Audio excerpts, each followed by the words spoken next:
கரூரில் அரங்கேறிய கூட்ட நெரிசல் துயரச் சம்பவம் தொடர்பாக சிபிஐ விசாரணை மேற்கொண்டு வரும் நிலையில் பரப்புரையின் நடுவே விஜயிடம் ஆதவ் அர்ஜுனா என்ன கூறினார் என்பதே சிபிஐ விசாரணையின் மையப்புள்ளியாக இருக்கும் என கரூர் அரசியல் வட்டாரங்கள் தெரிவிக்கின்றன.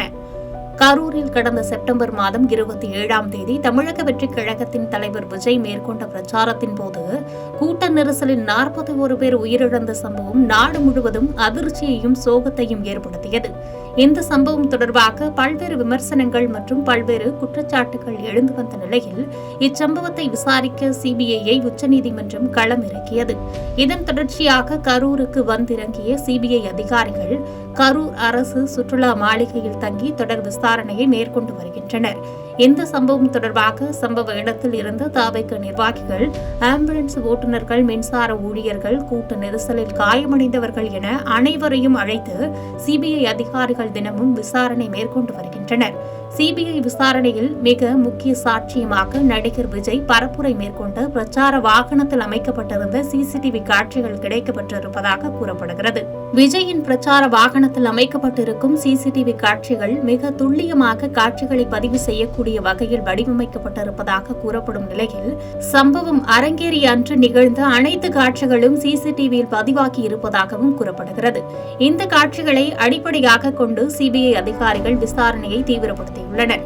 அதன்படி பிரச்சாரம் நடைபெற்ற போது விஜயின் மீது செருப்பை வீசியது யார்?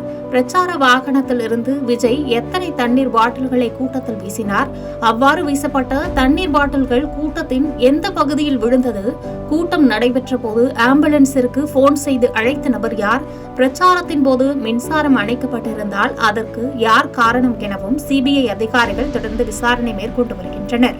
இதற்கிடையே கூட்டம் நடைபெற்றுக் கொண்டிருக்கும் போதே பலர் மயங்கி விழுந்த நிலையில் வாகனத்தின் மேலே நின்று பேசிக் கொண்டிருந்த விஜயின் அருகில் வந்து அவரது காதில் ஆதவ் அர்ஜுனா சில விஷயங்களை கூற, அதன் பின்னர் சிறிது இடைவெளி விட்ட பிறகு மீண்டும் அவர் பேச்சை தொடங்கியதும் வீடியோவில் பதிவாகியிருந்தன.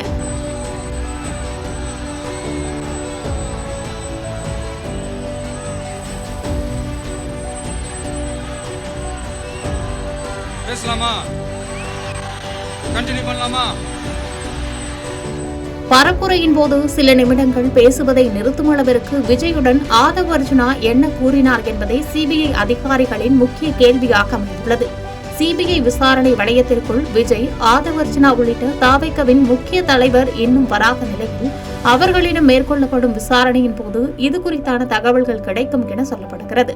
கரூர் துயர சம்பவம் தொடர்பாக சிபிஐ விசாரணை இறுதிக்கட்டத்தை எட்டியிருக்கும் நிலையில் ஆதவ் அர்ஜுனாவின் பதிலுக்காக அதிகாரிகள் காத்திருப்பதாகவும் கூறப்படுகிறது. எதுவாகினும் கரூர் துயர சம்பவம் தொடர்பான சிபிஐ விசாரணையின் முடிவு வரும் சட்டமன்ற தேர்தலின் முடிவுக்கான முக்கிய காரணமாக அமையப் போகிறது என்பதே அரசியல் நோக்கர்களின் கருத்தாக உள்ளது. செய்திகளை உடனுக்குடன் தெரிந்து கொள்ள கீழ்கண்ட கேபிள் மற்றும் டிடிஎச் நெட்வொர்க்குகளில் எம்நாடு செய்தி தொலைக்காட்சியை காணுங்கள். பாதகம் செய்பவரை கண்டால் நாம் பயம் கொள்ளலாகாது பாப்பா. மோதி மிதித்துவிடு பாப்பா, அவர் முகத்தில் உமிழ்ந்துவிடு பாப்பா. அண்மை செய்திகளை உடனுக்குடன் தெரிந்து கொள்ள இணைந்திருங்கள் எம்நாடு தொலைக்காட்சியுடன்.